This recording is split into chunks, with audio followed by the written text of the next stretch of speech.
यता यो एनपिएल मालिकहरूको लागि चाहिँ पहिलो एनपिएल ताका चाहिँ यता एनपिएलको मालिक त्यसै गरी गेस्टहरूको लागि चाहिँ यो ठाउँमा व्यवस्थापन गरिएको थियो। अहिले पनि यतातर्फ भने अहिले यो पोस्टरहरू ब्यानरहरू टाँसिएको छ। सम्पूर्ण 8वटै टिमको साथमा यहाँ एनपिएल पनि लेखिएको छ।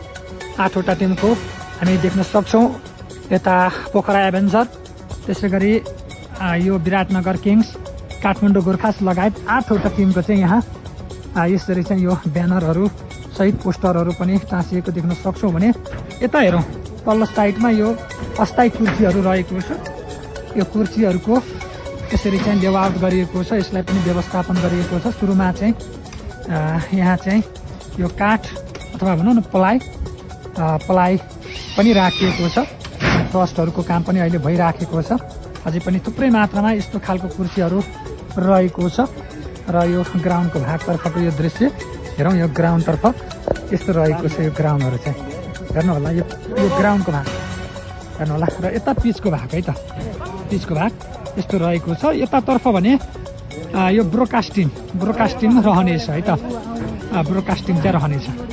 यो डिजिटल स्कोर बोर्डको यो भाग रहेको छ भने यतातर्फ यो अमोडा गाडीको लागि चाहिँ यो अमोडा गाडी राख्ने ठाउँ पनि बनाइसकेको छ।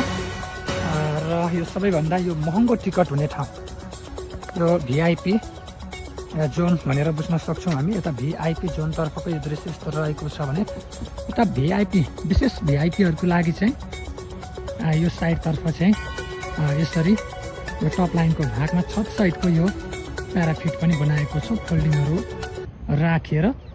र अहिले यहाँ सबै लाइटहरूको यो कनेक्सन मिलाउने कामहरू भइराखेको छ।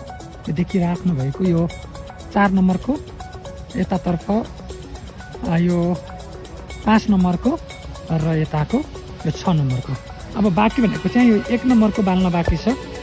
अनि त्यसपछि यो 2 नम्बरको आज 2को कि 3को चाहिँ आज बालिएको थियो।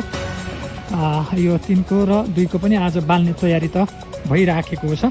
हामी बालिहाल्यो भने तपाईँहरूलाई त्यो दृश्य देखाउनेछौँ।